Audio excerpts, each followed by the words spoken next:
Welcome to Romera Records virtual cast. Today we have on Robert. How's it going, man? I'm at the tail end of a horrible cold.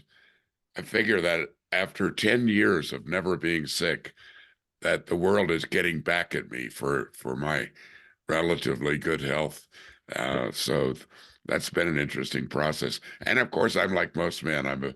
I'm a big baby when I'm sick. Yeah, you can't get out of here without getting sick at least a couple times. So So, but it's great to be with you and delighted to be with your listeners. absolutely. So yeah, as always, I always tell people, how I found you and stuff like that from Podmatch. So yeah, if you could just, I guess, go ahead and get straight into who you are, what you do and how you got started. Well, I was attracted to you because of your music background and also the listening to a few of your podcasts. I enjoyed them, so that's always a good start. And I'm old enough so that story could take 3 days instead of the time we have together. But maybe some highlights would be that perhaps like some of your listeners, I grew up in abject poverty and abuse, so I chose to live home at 14. And by that time, I had always worked. And a lot of what I do today as a mentor, executive coach, and leadership team trainer, I a lot of what I did back then was shoveling sidewalks and cutting people's lawns and being a paper boy and all those things that kids can do, the things you do to make money. And uh, but one of the things I've learned about in working with people is a lot of people have backgrounds they don't share. So a little of what I'm doing with you is to share a little bit of that background. And my work with organizations, with executives, often focuses around their purpose. Why are they doing what they're doing? And have they discovered a deeper sense, a more authentic sense of purpose? And for me, what I realized is that in those early years, my sense of purpose was a negative one. It kind of worked out for me in my reaction to it. And my purpose was, I'll never be poor again. That's what drove me. And at 14, I lucked into a real passion for me, and that was radio. And I started as a control engineer, a position you're familiar with, maybe many in your audience are familiar with. I ran the board, the electronics, for a disc jockey. And what that transitioned into was some on the air work, evenings and weekends. And then by 17, I did have the highest rated top 40 show in the state of Wisconsin. And what was behind that was some kind of God's gift to me in terms of voice and ability. But also that was my audience. I was like talking to myself about the music that I loved. And so uh, it made a big difference in my life and my self-image. It like drove out a few demons, that kind of language. And also, I made some money. I made more money at 17 than my father had ever made in a year in his life. So it had a big impact on me. And it caused my fellow classmates to know who I was. And in a class of 300, and I had pretty good grades, so I graduated number 6 out of 300. And I guess a way to talk about those early childhood years is that, of course, by then I'm living apart from my family, even though I'm supporting them financially. They had returned. We grew up in Green Bay, Wisconsin, and they moved back to the South after my father's death. I just didn't. I didn't go with them, and But I called my mother. That was a big deal to use a telephone by that in those days. And I called her to brag and to get her approval. Something that's taken me years and a bit of therapy to understand. Hmm. But but when I told her that I had graduated number six, her first words out of her mouth were, "Why weren't you number one?" And that explains a lot about our history together and about kind of my wiring. So I spent the next 10 years, Jackson, making my fellow students wrong. Uh, at 27, I was broke and running a little sales business. I had had 3 heart attacks. I had daily chest pain. I had been told that I would not live past 35. And um, and I had gotten married and divorced, and I felt horribly guilty about that. So my life was a mess. Of course, I was pretending everything was okay, putting on a good show for the folks around me. And a friend of mine went out to California and went through one of the early human potential movement trainings. It was called Mind Dynamics, MDI, 4 days to change your life. And when he came back, he raved about it. And he said, "You've got to go." I said, "No, I don't." And he spent 6 months enrolling me in that training. And I said no 1,000 times. Maybe that's an exaggeration. Uh, but uh, what I noticed in him changed my mind because he had a struggling marriage, which suddenly became a source of joy. Then his business got better. And so I signed up for the training. I went there with arms crossed, legs crossed, eyes crossed, very cynical. And 4 days later, my life had changed for the better. And I didn't understand what happened, but I felt better about me. And in that training, not one word about money, not one word about business. And yet, in the following year, I tripled my income Mm. 3 times. And the year after that, it went up 10 times. I started making more money in a month than I'd ever made in a year. Dang. So that that was a significant uh, turning point. So that's that part of the story. And so I then sold that little business uh, quite profitably, frankly. And I accepted a job with the sponsoring company, my product supplier, to go to New York City. So I went from supervising 31 people to 850. You know, the small town kid was in the big city, and it went very well. And one of the reasons it went well was that everybody that I came in contact with, I introduced my dynamics to them. I didn't know anything about the company. I still didn't understand the training, but I knew what it did for me and for my family members that attended. And their sales got better, and I was being paid on a commission. So life got very, very good for me. And uh, what that led to was a phone call one day from the founder of MDI, Alexander Everett, who had to introduce himself to me because I didn't know his name. And he called to say thank you because I had enrolled over 400 people into the mind dynamics training over time. And so you're welcome. And got to know him a little bit on the phone. And then he invited me to come to California to meet him at his expense. So I had my first class flight from New York to San Francisco. And if you're a young guy, that's a big deal.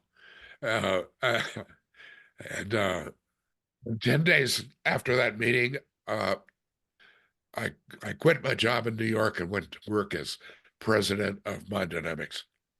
So took a 70% pay cut because I was curious. Mm. You know, uh, this magic had happened in my life. By the way, the chest pain went away. That was pretty big in my life.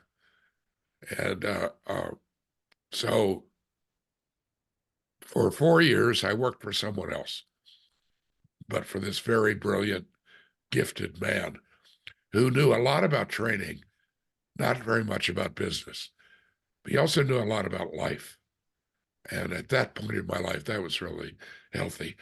Maybe somewhat of a father figure. I'm not, I'm not a psychologist, but that has occurred to me. And but it was wonderful. And I spent the first 2 years kind of fixing the U.S. business, and I got to travel a lot. It was wonderful. And then the second 2 years, I followed demand for what we were doing, and I set up 7 foreign subsidiaries of Mind Dynamics in Europe and Australia. And for a guy in his early 30s, an incredible experience to travel, to meet people from different cultures and uh, different problems, different opportunities. Yeah, it was just wonderful. A little side note about that is I only said no to one country that wanted us, and that was Japan.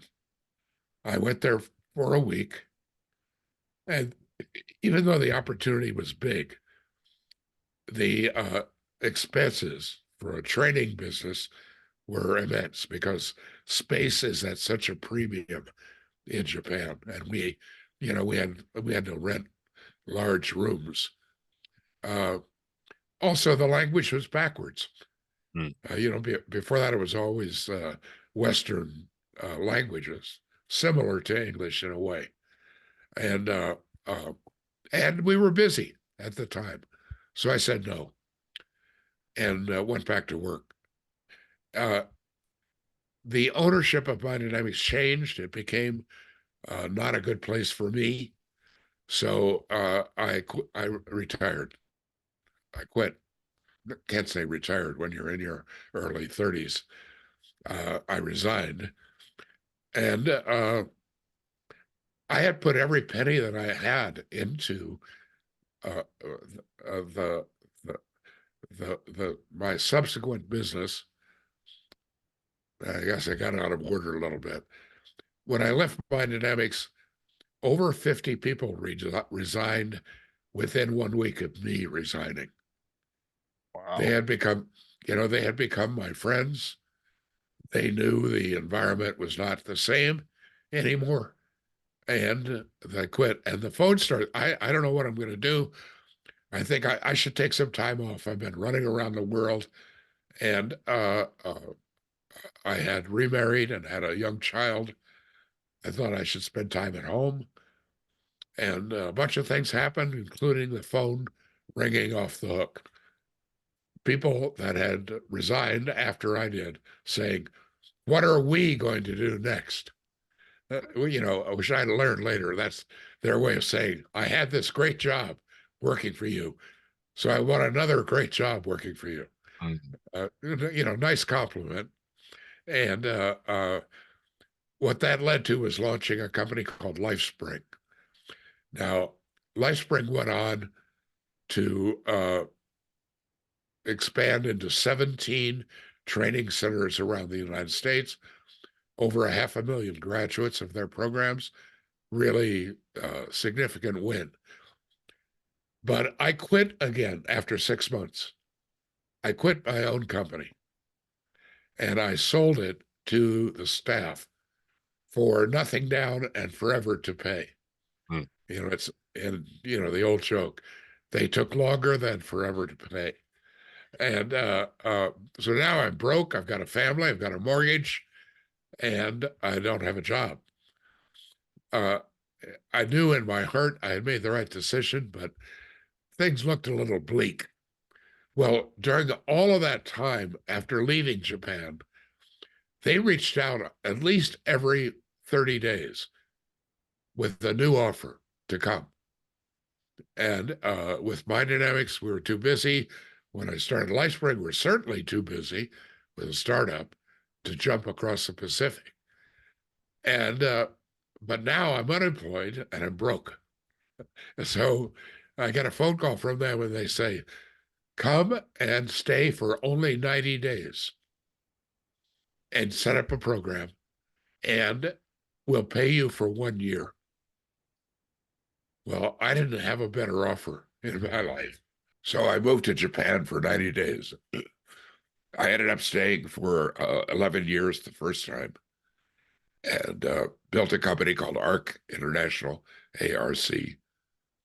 And we offered personal development trainings in 7 countries, 15 training centers, and over 700,000 graduates. So, uh, great ride. And, long story, typical startup story. Slept on a friend's sofa for 8 months to save money. That typical startup kind of stuff.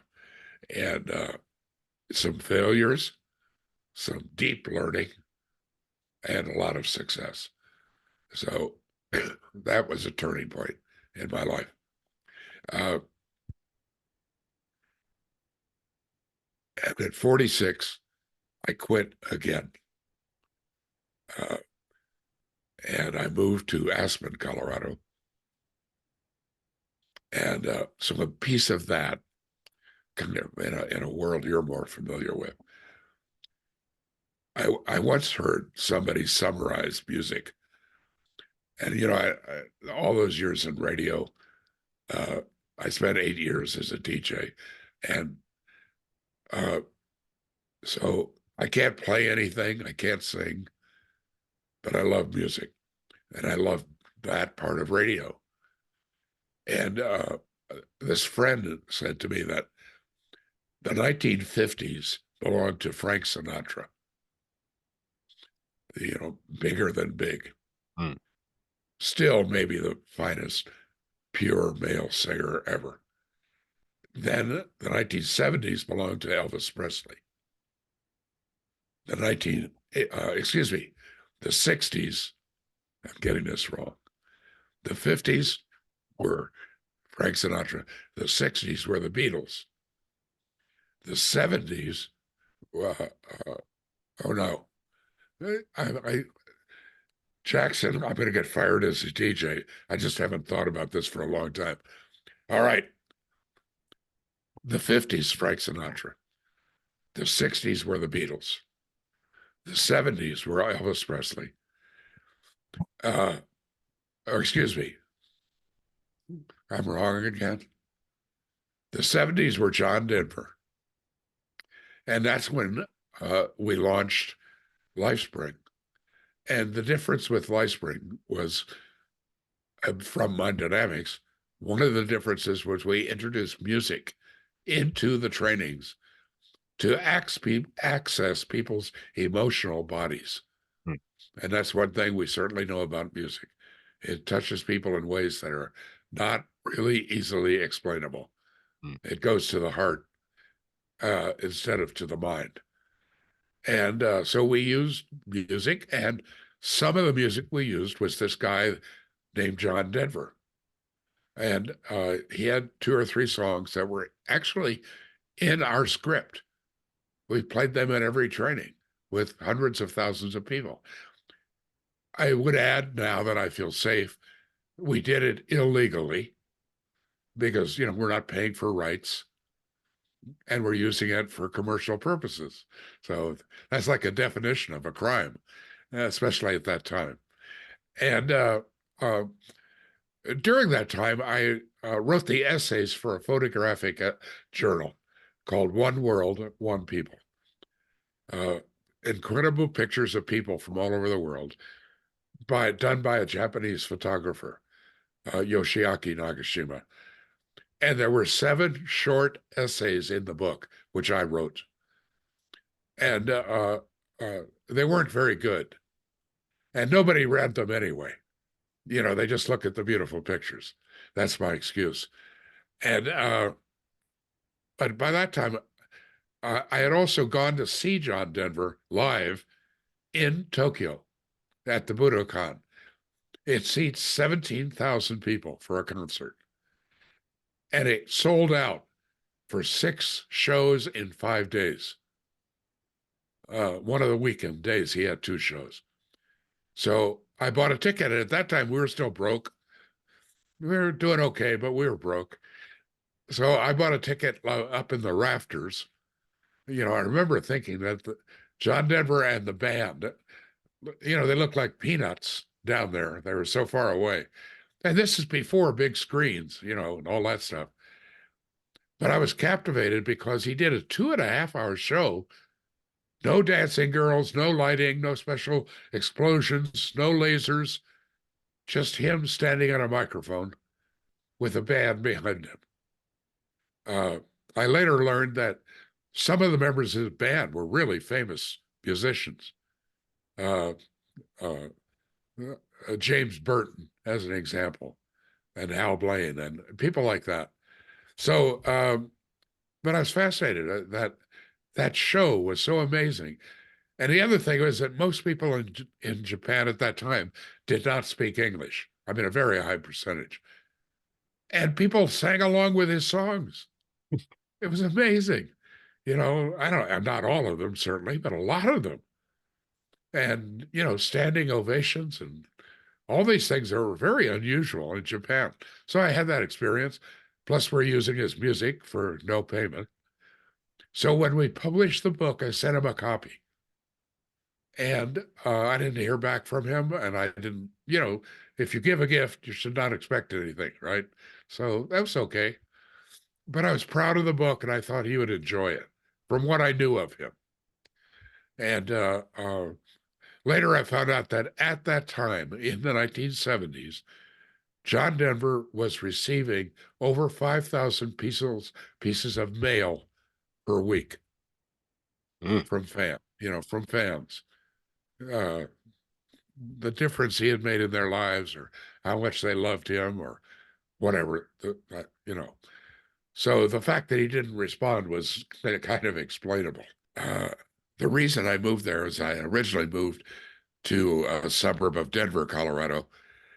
I did some work for the staff and board of directors for the WinStar Foundation, including John Denver, a 5-day seminar. And as a result of that, he recruited me onto the board of his nonprofit charity. So I started going to Aspen once a month, staying in his guest house, spending a lot of time with him. And he enrolled me in Aspen, Colorado. So that's my next step about music. And we just became personal friends. I guess I was uh, an unpaid coach to John.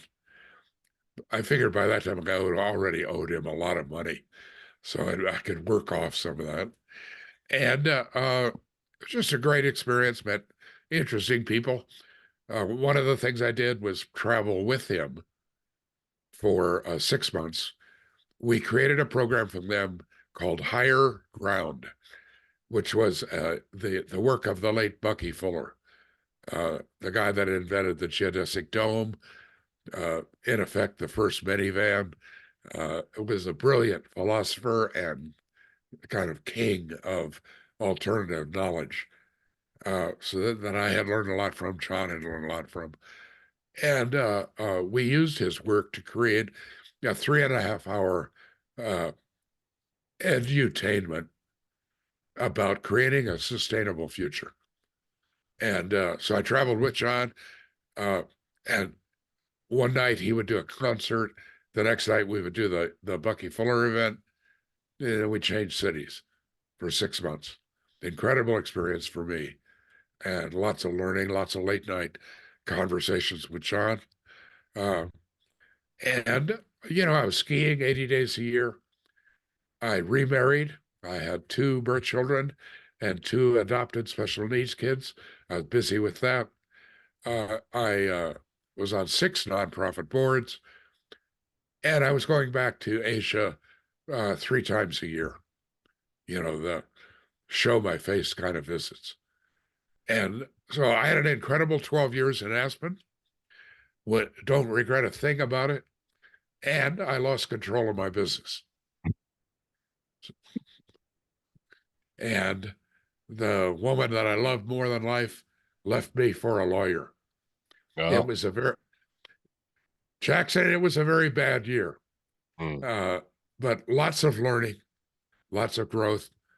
Uh, John and I went through divorce at the same time. Our wives then and now are best friends.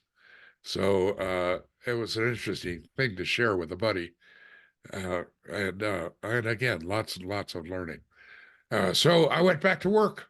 That what I do today is I've written a best-selling book, now published in English, simplified Chinese, traditional Chinese, and later this year in Spanish.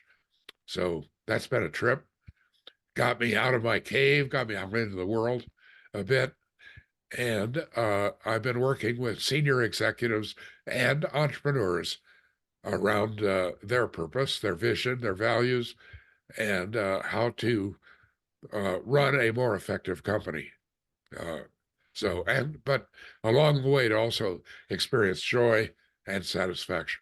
So that's my history.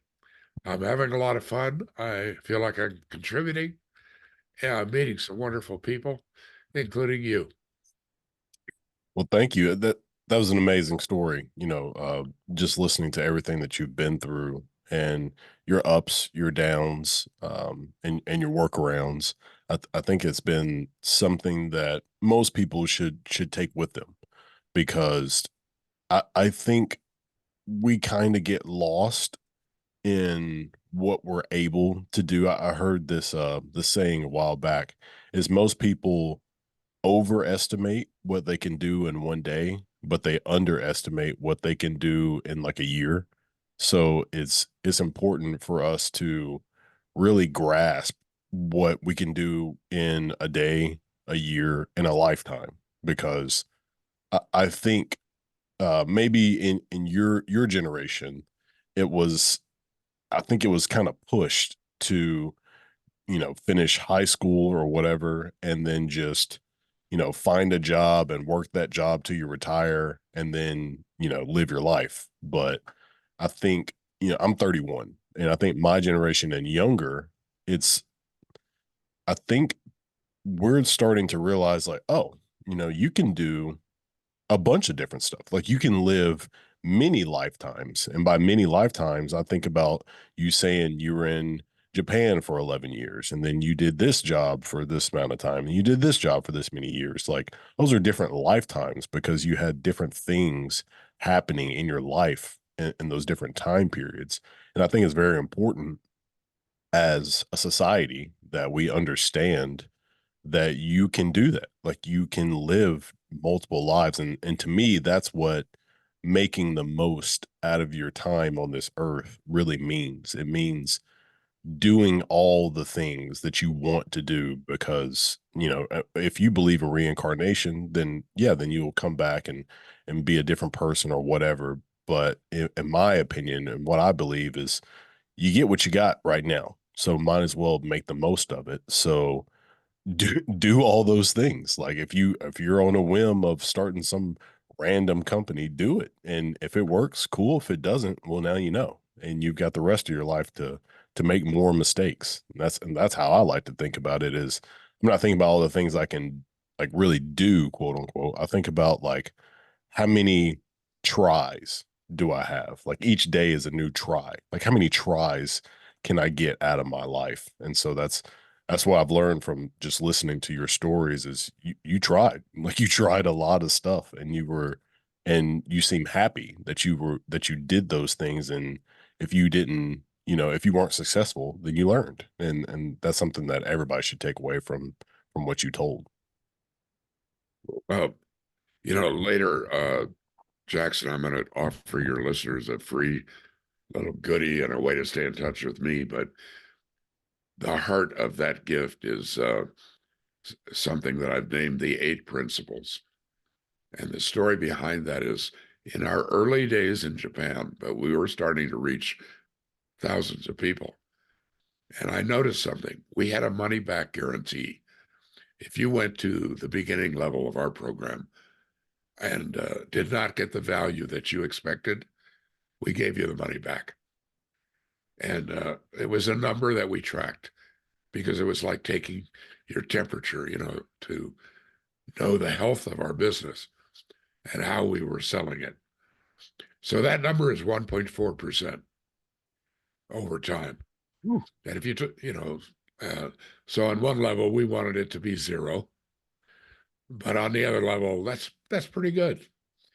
And by the way, we did learn that some of our graduates would introduce their friends and say, come and do this training, and then you can easily get your money back. So it really wasn't on value. Uh, but so that's kind of fascinating in a way.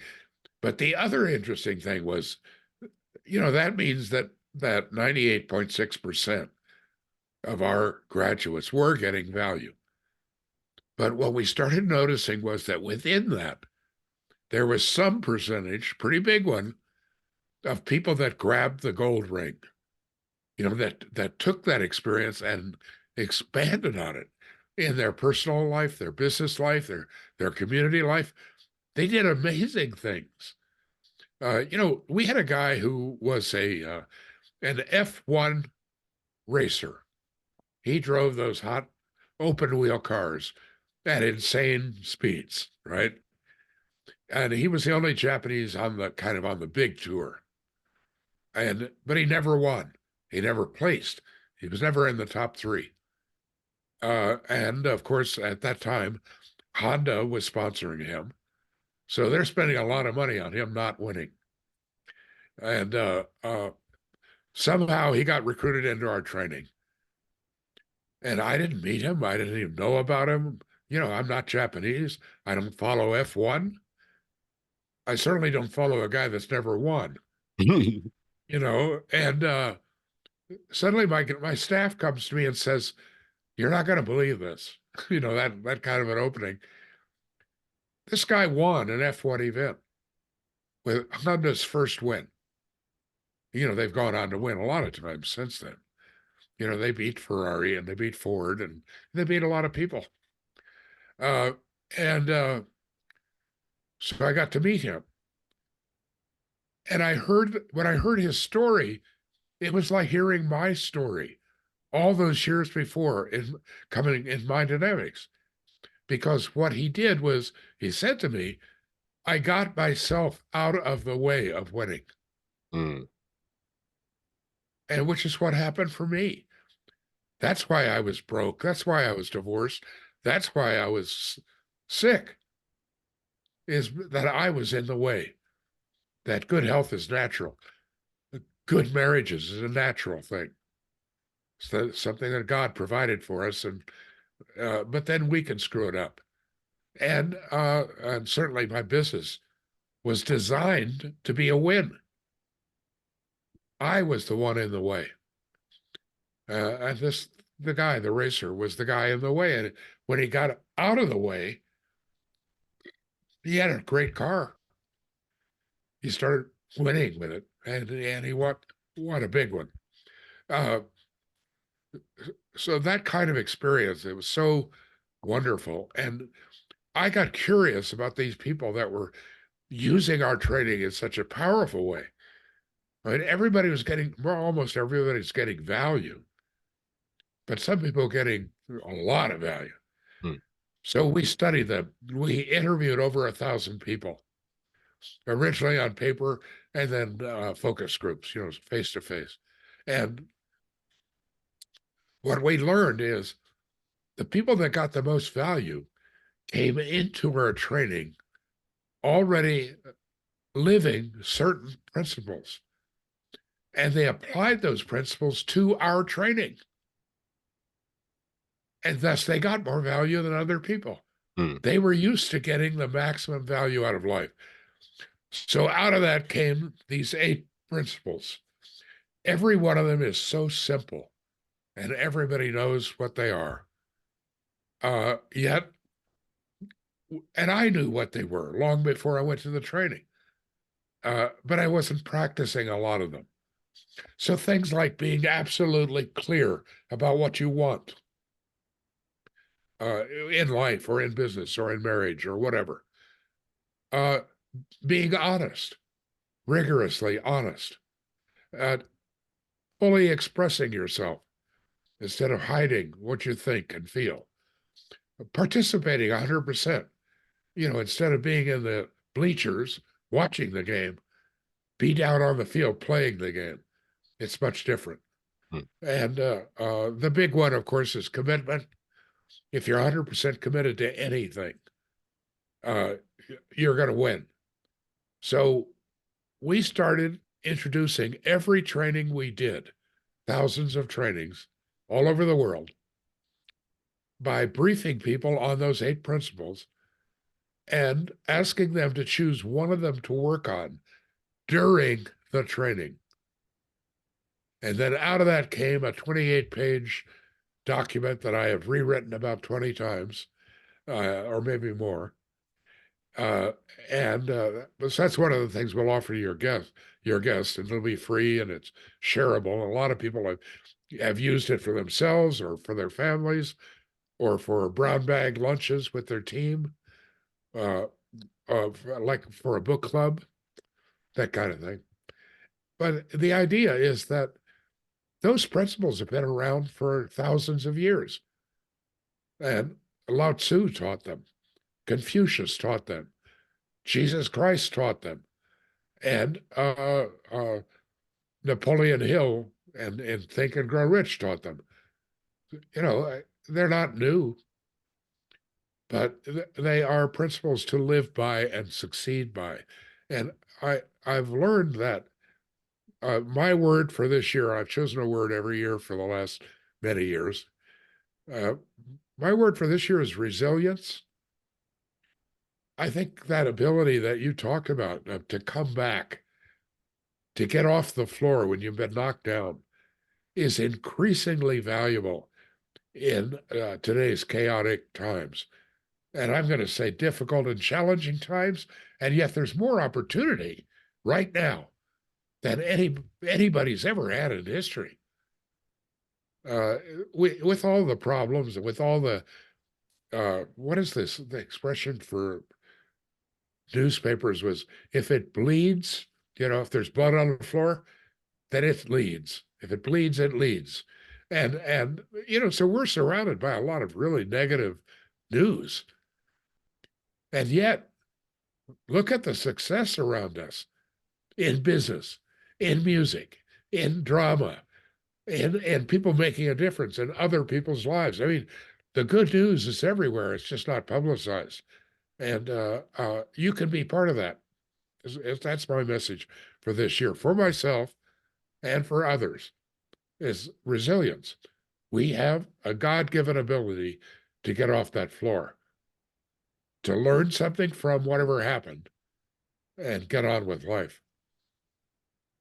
Yeah, I'm a big proponent of people spreading any kind of positivity over negativity, and I've even seen people on social media say that, you're making a mistake by posting only positive posts. You got to post like negative posts because that's what get people's attention. But I'm just like, that's so strange. Like, that's so strange that's the status quo. That's the new standard. Is you got to post that negative stuff because that's what the media does. That's what newspapers and the news websites, that's what they do. But I try my best to give people as much positive information because I'm a change the narrative type of person. Like, I don't care what other people are doing. Like, even with music, like, I actually had a guy come up to me last night. He was talking to me about my music. I've got a full-time job. And so at my job, this guy's coming up to talk to me. He's like, "Hey man, I heard your music." He was like, "I really like it." And he said, "I actually have a son and he makes music too. And he's a rapper and he likes to make positive, inspirational rap music." And he's like, "There's not many because I live in Memphis, and like Memphis is known for like gangster rap and guns and stuff like that." And he was like, "My son makes like really inspirational, positive music." And he was like, "And when I listen to your music, it kind of reminds me of that, and it's really good knowing that you make that kind of stuff, and it helps him. You know, it's like an inspiration to him." He's like, "I just want to thank you for doing that." And I was like, "That's pretty cool." So it's awesome knowing that one that's I don't follow the trend of just doing what everybody else is doing to make moves to get popularity. And two, because of what I do, it has inspired somebody else to continue to do what they're doing. And I don't think people understand the impact of just being yourself. Like being yourself is a huge impact on other people. And I've had somebody come up to me and tell me before, like, you don't realize the impact you have on the people around you. And I was like, I never thought about it. Like, it never crossed my mind, like the impact that I'm having on people around me. But it is important for us to just continue to just do things like as I keep repeating, everything that you did in your stories that you told, like you just kept doing things. And that's something that I admire about people as they get older and they're just still doing things. They're still creating, they're still learning. And it's important for us to just continue to just live and be human by learning and living, because you never know who's watching, you never know the impact you're making on somebody. So that's something that I always try to reiterate to people is just be who you are, do what you want to do, because you could impact so many people just by doing those things. Well, you could do my work, Jackson. You'd be just fine leading one of our trainings. No, I'm not like airy fairy about this. If I'm talking about resilience, I recognize it's painful to hit the ground. It's painful to fail. It's painful to lose that relationship that was so important to you. It's painful in terms of reputation, in terms of financially. I mean, I'm not kind of naive about that. I've done it, and I guess I empathize with people that are on the ground that have failed.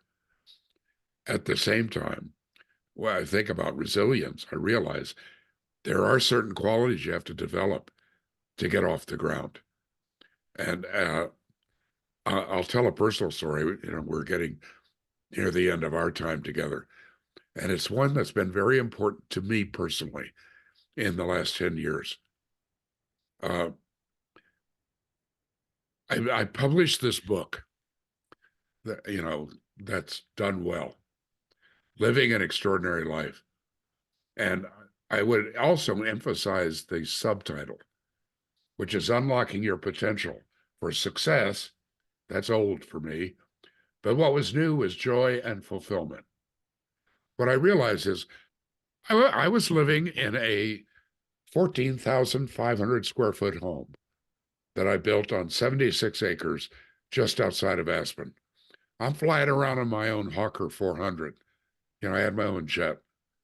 I'm on these nonprofit boards. I'm traveling the world, and our life is really good. And I start waking up most mornings with this thought that I didn't like, which was, uh, there's something else ahead of you that you haven't done that you're supposed to be doing. Mm. And then I'd use all of the material wealth and my lifestyle and the skiing and all that stuff. to say, well, be quiet. You're doing great. You have more than you ever dreamed of. And and then one of those late night conversations when I was traveling with John Denver, he just quietly said, there may have been some tequila involved. I admit, it's possible.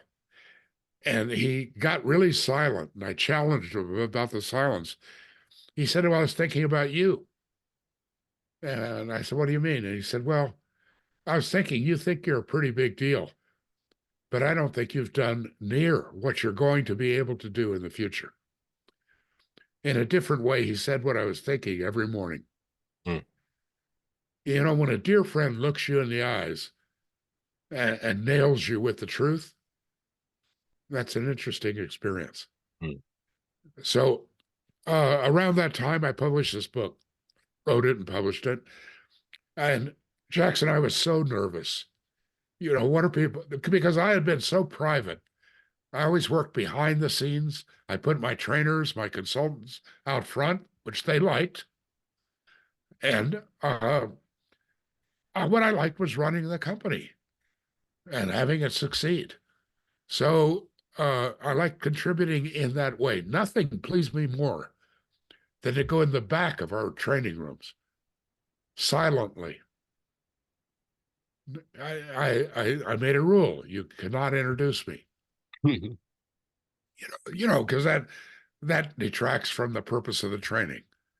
And nothing pleased me more than to be in the back of those rooms, to see the people that I trained delivering, to know that the machine that I ran that put the butts in the seats was working, and people were getting real value.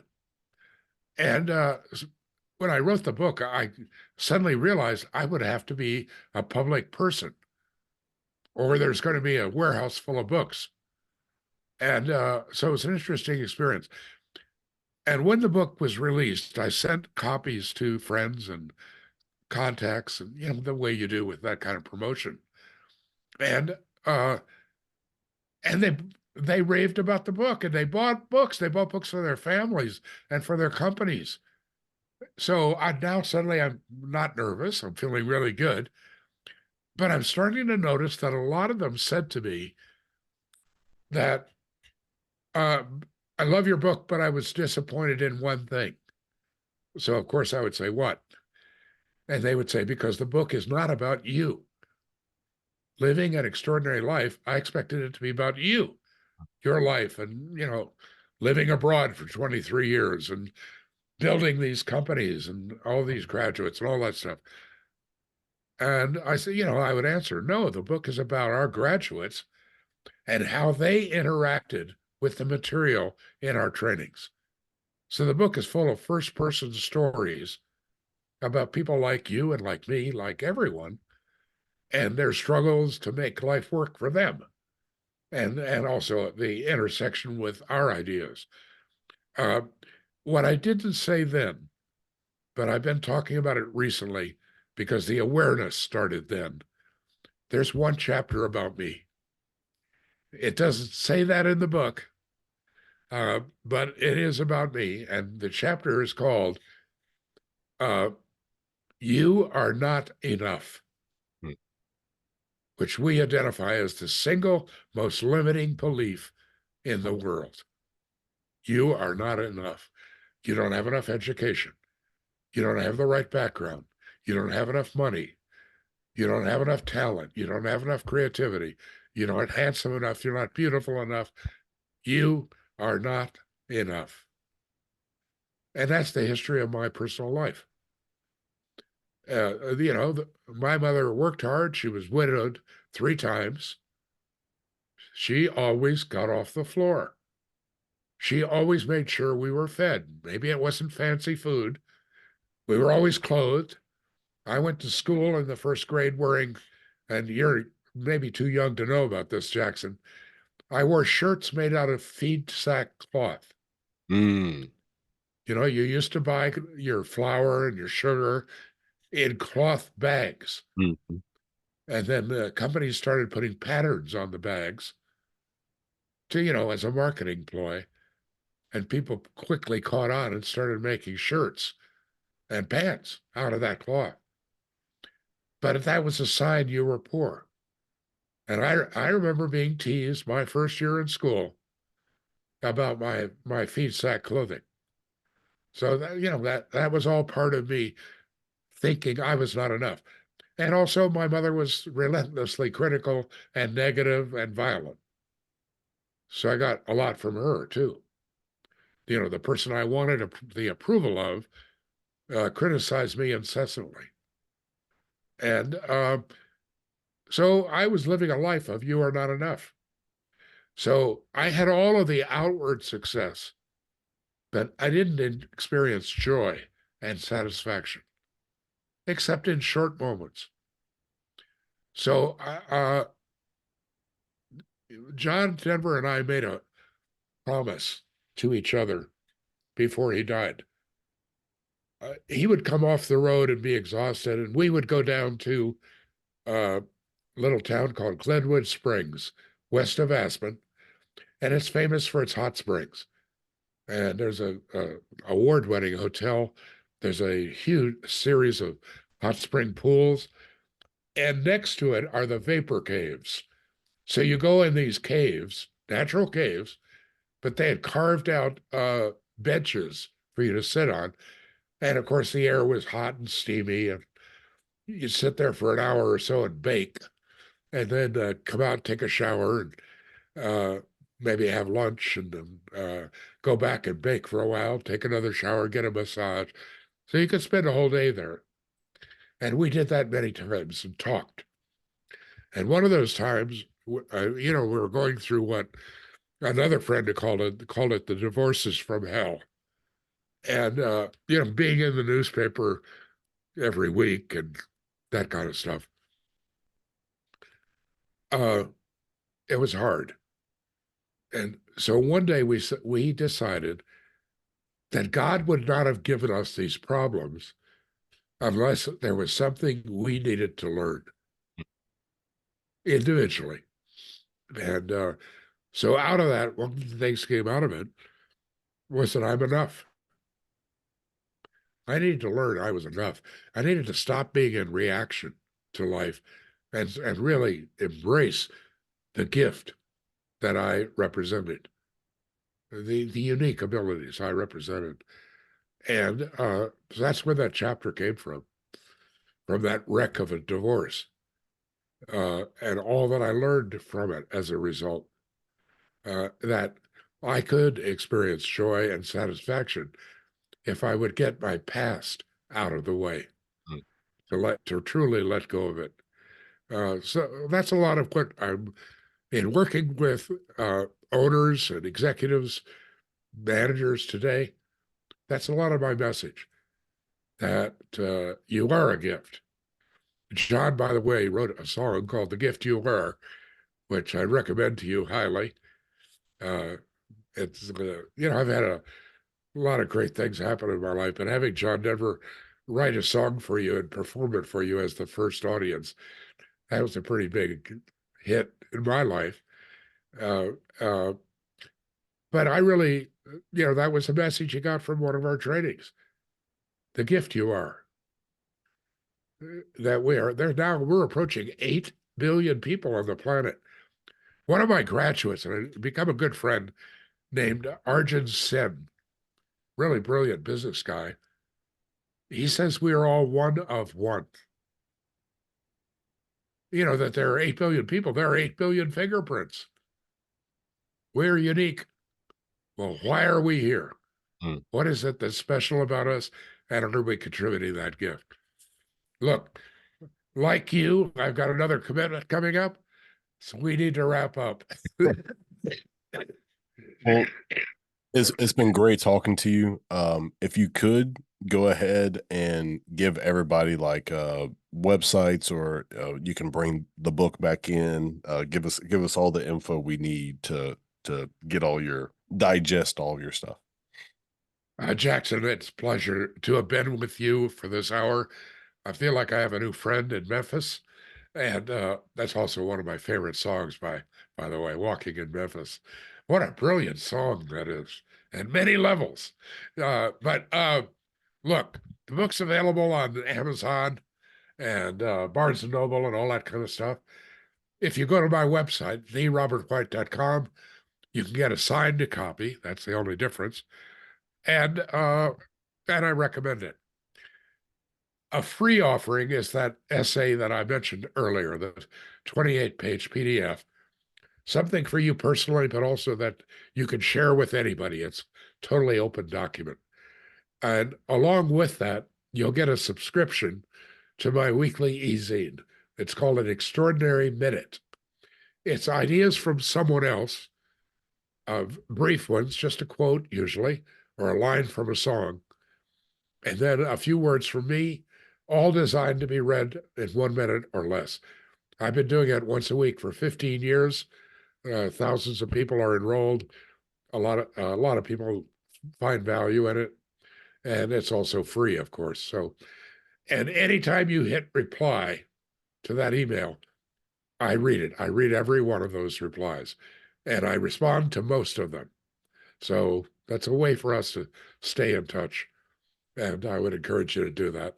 So thank you again for a great hour. Awesome. Thank you, Robert. And thank for everybody for tuning in. And we'll see you next time.